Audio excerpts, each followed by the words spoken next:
Well, hey there. Good morning, Brickheads. Happy Wednesday to you. Hope your Wednesday is going well. Hey, one more day and happy Thanksgiving to you as well. Hope that is going well. Hope you're getting some time off, maybe taking a break from the world to just be thankful and enjoy life. And I'm going to try my best to help you be thankful today with another Lego podcast. And today is a Wild Card Wednesday, which is going to just be a fun topic, just something off the top of my head that I hope you're going to enjoy, because I know I am. Before I start, though, I do, as always, just want to say thank you. You know, whether you're listening in on your favorite podcast platform or you like to watch it on the YouTube channel, no matter how you catch this episode, I just really appreciate it. It's just always great to see people tuning in from not just here in the United States, but all over the world. And I just want to give some quick shout outs, like I like to do, from Australia, down there in Victoria, I think probably Melbourne. We've got a bunch of listeners listening in, and up there on the Gold Coast as well. Everybody's giving Sydney a run for their money. Over in Germany, Western Germany to be specific, a lot of listeners over there. Leave me a comment. Let me know where you're listening in from. In Stockholm, and then in the UK, but specifically England is really, really got a lot of listeners happening, which I just think is cool. And then specifically here in the United States, Virginia is just on fire lately, as well as Illinois and Missouri, not to mention a whole bunch of other states. So like I say, leave me a comment down below. I had someone reach out from Poland the other day, which was cool. Someone was like, hey, I woke up in Sydney and it's like you were reading my mind. It was just really funny. So again, no matter where you're listening from, leave me a comment. I'll get back to you. If you leave me a comment, I very rarely never answer a comment. I pretty much answer them all, and I usually do within the first 24 hours. So I do love the interaction. That is part of the fun. But hey, let's get into it today. Today's a cool episode because here's the deal. How many videos out there, how many podcasts, how many articles do you see the top 5 or the top 10 best Lego sets or the top 10 biggest Lego sets, right? I mean, those lists are an absolute dime a dozen, or even the top 10 worst Lego sets. I thought, let's switch it up a little bit, because it's one thing to talk about the best Lego. I think it's a whole other thing to talk about what is the top 5 game-changing Lego. And when I say game-changing, what I mean is, how did that set, affect the company? How did it change the company's trajectory? What is the lore behind it? Its direction that it took because of that? I mean, let's think about like basketball for a second. Give me a little analogy. See how well I can pull this off. Michael Jordan, he's the GOAT, right? He's basketball god. He is arguably the best player to have ever played basketball. But the Bulls in the 90s, one of the reasons offenses not only had to change up what they were doing when they played the Bulls because of Jordan, but they also had to do it because of Dennis Rodman. Now, and Rodman's not top 10, Rodman's not top 25, but because of the way he played defense, because of his rebounding prowess, he was a game changer. So he wasn't necessarily the best. He's never in the conversation about being the best, but he's always in a lot of conversations about how he changed the game, how he changed how people played against him, right? And that's what I'm talking about today. Those game-changing sets that really, were a defining moment in Lego, and we didn't even realize it until here we are, maybe 5, 10, 15, 50 years later, right? And so that is what I'm going to do. I am going to give you 5 sets that I think changed the world, not 5 sets that I think are the best. And I do have to do a couple disclaimers on here.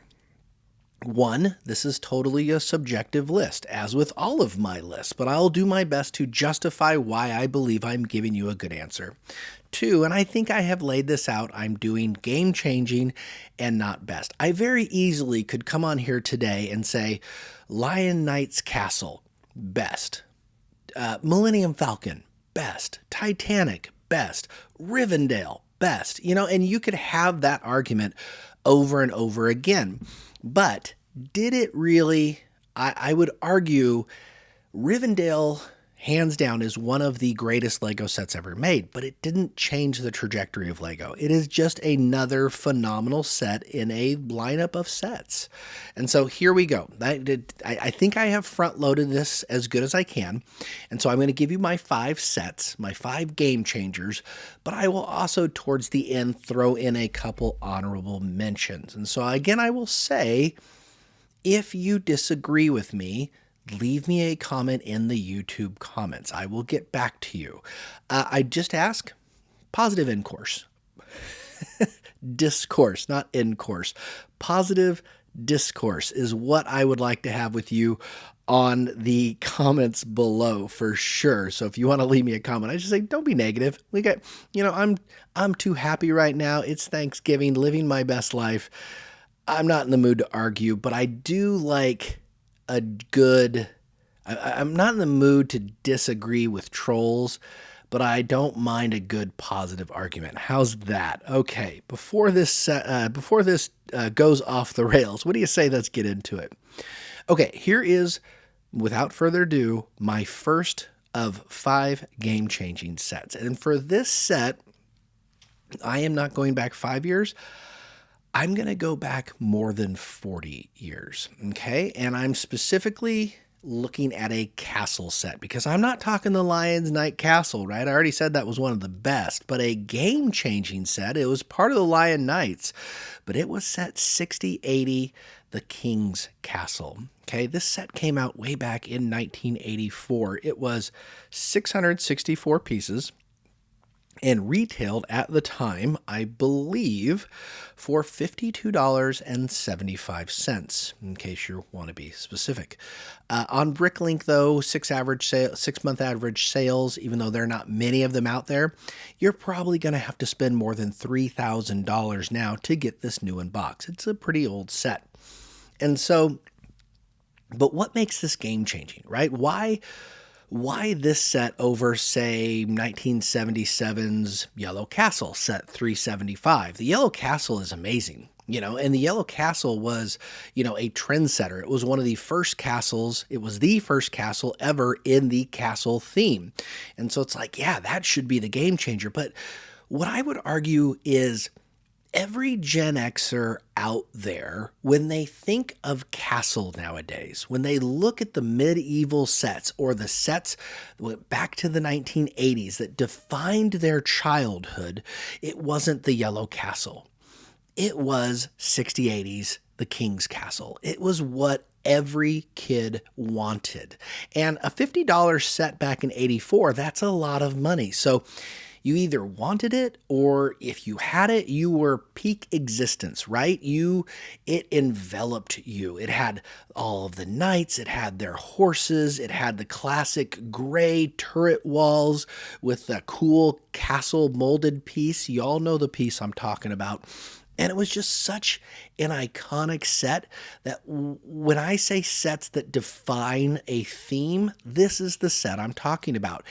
It is not only iconic, but the reason it's game-changing is because of what it has done for castle and medieval in the past 40 years. In the resurgence in the last 5 years, just with the BrickLink designer program, medieval sets, they're the thing. That's what everybody wants. Everybody wants a new castle. And again, everybody wants Lion Knight Castle. They want that because of the nostalgia that was built up in the 1980s with castles like this one. That is a game-changing set. That is the kind of set that made the big 3 themes what they were. Every AFOL who's, like I say, a Gen Xer, a Zennial, something like that, when they think of their youth, this is the quintessential set if they are thinking of castle. And so there you go. Set number 1. That is what I mean when I say game changer. All right. Moving forward from there, though, we have another game changing set that I think is going to probably be, if I had to guess, the most controversial on this list. If people are going to disagree with me, this is probably the one. But before you give me all your hate mail, let me tell you why I think set 21005 Lego Architecture's Falling Water, Frank Lloyd Wright's Falling Water, is a top 5 game changer. At first glance, you're like, really? I mean, this set came out in 2009, was out until 2011, 811 pieces, retailed for $100. If you want it nowadays, new in box, it's going to cost you like $400. But what makes this set stand alone? Here's why I think it's a game changer. It not only defined the architecture theme, which has been a strong theme now for 18 years, but beyond that, it is the catalyst for adults' welcome. When you look at Lego in 2025, if you go to any Lego store, one half of that entire store is 18 plus adult welcome Lego sets. Sets that are built and retail and sold specifically aimed at the adult market. I have talked about this time and time again, that Lego really isn't a kid's toy anymore. They're really doing their best to market it as a collectible, a collector's item. And the people they're marketing it to are people like me, AFOLs, that have grown up with Lego, come out of the dark ages, and then have a little disposable income to go buy the sets of their dreams. That's what this is. And here's the deal. That may seem like a norm in 2025, but it was not the norm in 2008. Lego arguably was still just a kid's toy. And what architecture did was it took the toy out of the toy store and it put it into a refined place like Barnes & Noble, right? You went into that bookstore, and again, here in 2025, you see Lego all over Barnes & Noble. You didn't see that in 2008. You went into that bookstore for that adult experience, right? And there were only a few Lego sets there. And it was specifically that one little booth right in the middle of Lego architecture. And the set that defined what architecture could be was Falling Water. You know, it wasn't the first. John Hancock Center, the Sears Tower, the Empire State Building, the Space Needle, those all came before it. But Falling Water did something different. It not only showed, in AFOL that this is a set that is built for adults, but it showed what Lego could be and what it could become. And it really, like I said, it's the precursor to what Lego is today. It really is as simple as that. It is a refined set directed towards adults. And it's so easy nowadays just to think, oh, that's just the norm. But people don't remember back in the day, it just wasn't like that.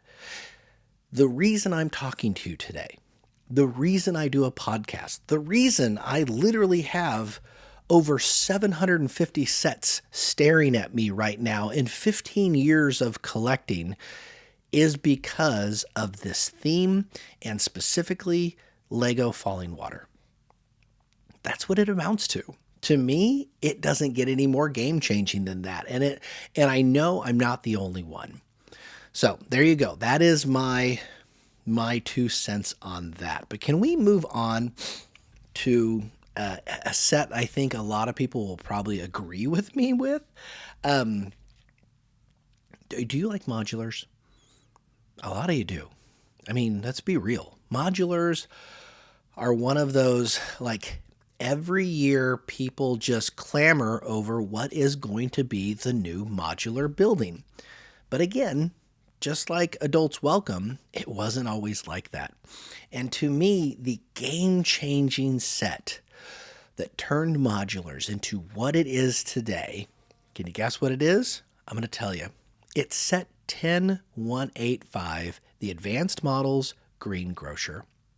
And you could argue, Steve, well, I mean, that wasn't the first. 10190 Market Street, that came out before it, or 10182, the Cafe Corner, right? That also came out before it. But here's the difference, and here's why I chose Green Grocer, is because Market Street, that's Lego Factory. And Lego Factory was more about, that set was more about experimentation. It was, what can we do? What could this be?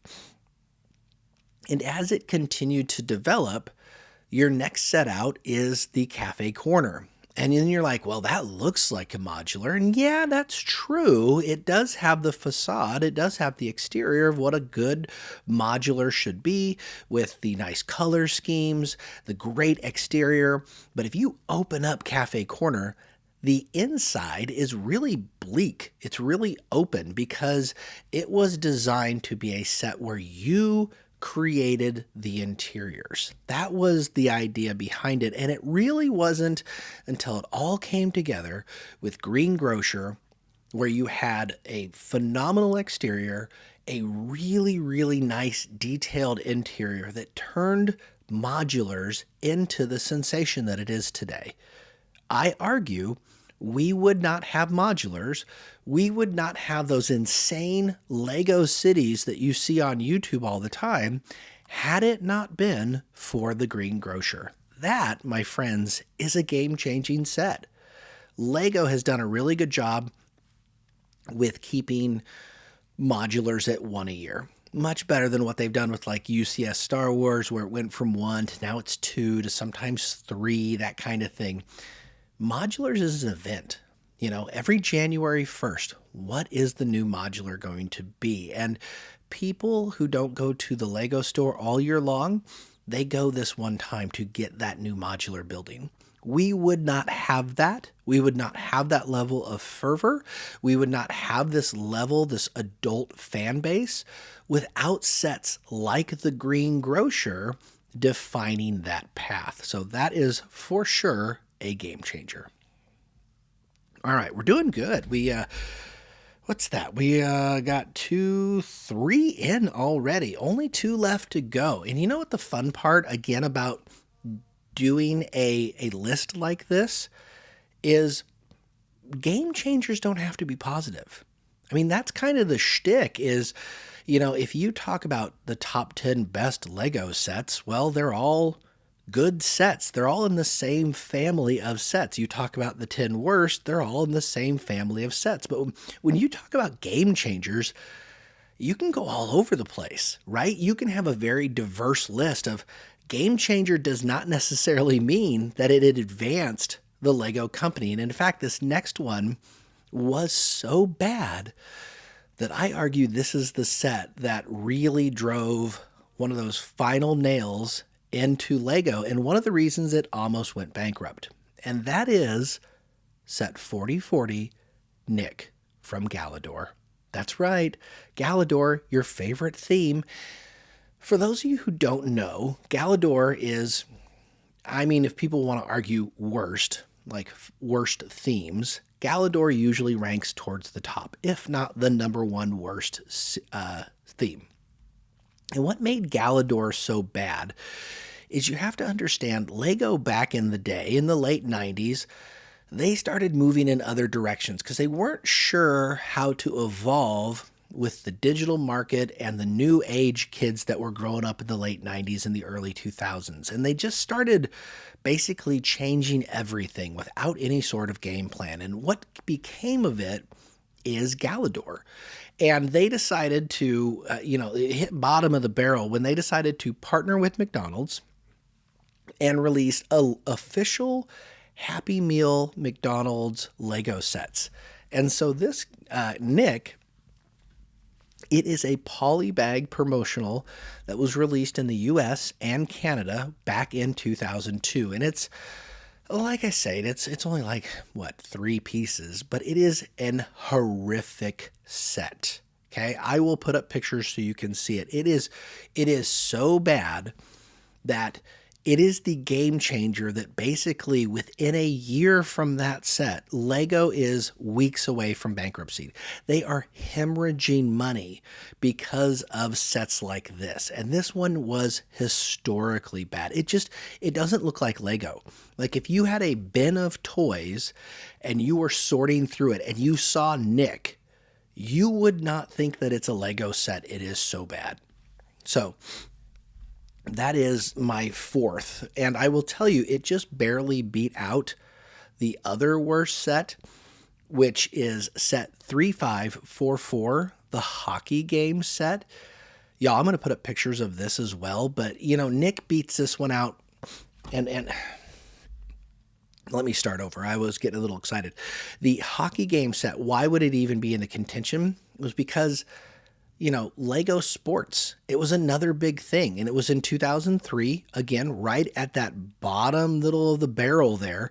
And they released a hockey players. I don't even understand how to identify these. Like, it's almost like a Bionicle and a set from Galador had this weird, perverse mutant love child. And these were the hockey players that they grew up to be. It is so terrible. And essentially it was sets like these that were game changers in such a bad way. I just gave the edge a little bit to Nick on this one. So yeah, it doesn't, like I say, it doesn't have to be good. All right, moving on from there, before we get to our final game changing set, I am going to give you a few honorable mentions. First up, that's introduced to you the newest set on this list. Okay, this set actually came out in 2021, and that's pretty impressive to even be considered for a game-changing set for something that's only 4 to 5 years old. And that is set 10281, the Lego Bonsai Tree, which is, you're probably going, really, Steve? The bonsai tree of game changers? Like, are you serious? Yeah. And you know what? In 4 or 5 years, it might actually take a top 5 spot, and that's because it is the catalyst for Lego Botanicals. I don't know if you've been paying attention, but Lego Botanicals is kind of a big thing. Like, it is meeting a whole new market of people. It's the softer side of Sears, right?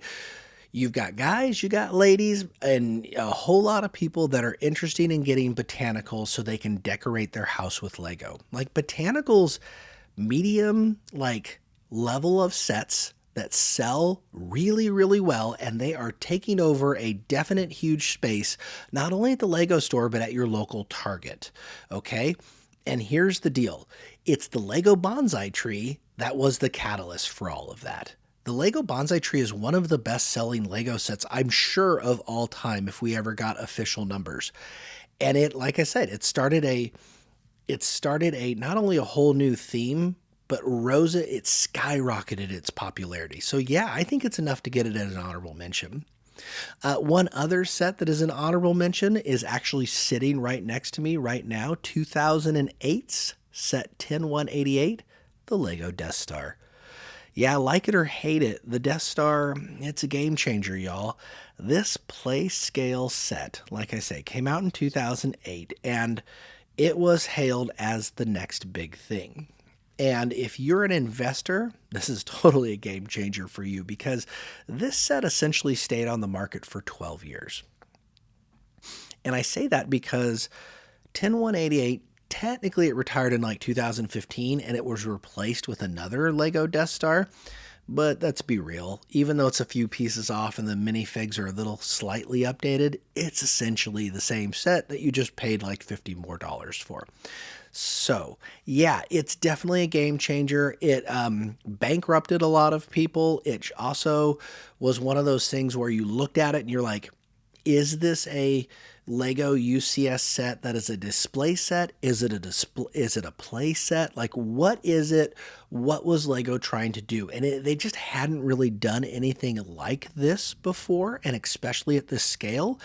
And I think it's definitely worthy of a game-changing spot in honorable mentions. And then last but not least, one other game changer. I do have to give an honorable mention to 1979's Galaxy Explorer. You know the ship. Like, when you think of Benny's spaceship, You got to harken back to 1979 when space was the big thing, right? This is the king's castle of space. It's set 497.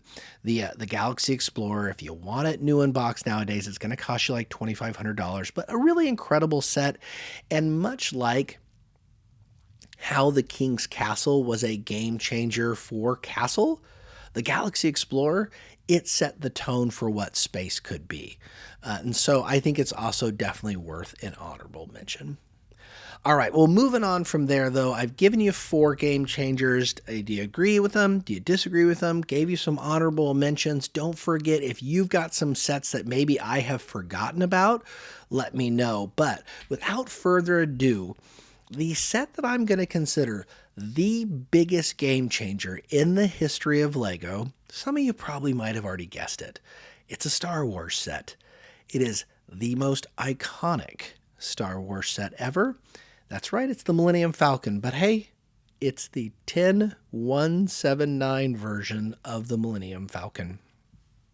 Listen, there are 2 massive Millennium Falcons out there, but why is it that the 2007 is superior in terms of game changing over 2017? Well, it's because we had never seen anything like it. It was the first time in LEGO's history that they had released a $500 LEGO set. Also at the time, 5,197 pieces, the largest LEGO ever done. And this is back in the days where a 1,000-piece LEGO set was a big set. A 2,000-piece set was a huge set. And if you had a 3,000-piece set, it was a top 10er. And then suddenly here in 2007, LEGO just blew the water out, pants off, I don't know how you ever want to say it, but just dropped this bomb that was the 10179 Millennium Falcon. It was instantly iconic and instantly showed that LEGO could produce huge sets with huge returns. Here's the deal. Yeah, it was $500. But there was a time where you could really, you can get it used now for probably $1,400, $1,500.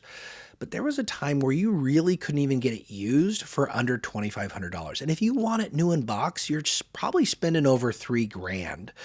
It was just so unique at the time. Again, it's 2025. We're used to big sets. We're getting a Pokemon set that's like over 6,000 pieces coming up in February. It just seems like 5,000 piece plus sets, they're a dime a dozen, right? It just wasn't that way. But it is why this set's a game changer. It showed LEGO it could be done. And if it was done right, people would clamor for it. It almost instantly, when it retired in 2009, hit legendary status. It propelled Star Wars to an extra level. It made UCS the thing to collect. It was everybody's wish list set, and it was just so gigantic. You had just, again, it cannot be overstated how unique and crazy this set was. And that's saying something, because we had already gotten an Imperial Star Destroyer. We had already gotten a Death Star 2. We already had some pretty phenomenal Star Wars sets that were out there. But there's nothing like the 10179. And yeah, I do say it outranks the 75192. That's the Millennium Falcon from 2017. That is an $850 set. Again, breaking records for price. At the time, it was 7,541 pieces. One of, still to this day, one of the largest LEGO sets ever released. Had a lot of, you could call it a game changer, because it also released the black VIP card. That was definitely a giant, horrible thing that happened to LEGO. It was such a, I can't find the word right now, but it was just bad. It was just bad. The black VIP card, to this day, it's a lot of stories about how awful and ill-conceived it was. But even with that 10-year anniversary and how iconic the 2017 version is, which, by the way, is pretty much still on shelves, but you better get it soon, because here after 7 years, it's probably going to retire eventually. But even then, the 10179, for those who were there, they knew at the time that it was something special. And even now today, with a more complete, a more detailed, and holistically better built set, the 10179 holds a special place in people's hearts. And it's just no doubt about it. It is the game-changing set for Lego. That's just my opinion. So you tell me, those are my 5 sets, like I said, with a few honorable mentions thrown in. But you let me know, did I get it right? And when you come back and you let me know if I got it wrong, are you defining game changer? Don't tell me your best Lego. Don't tell me your favorite Lego. Game changing Lego. Something that defined the future of Lego and the trajectory that it took. You let me know. Did I get it right or do I need to change it? Anyway, with that, I hope you enjoyed this one.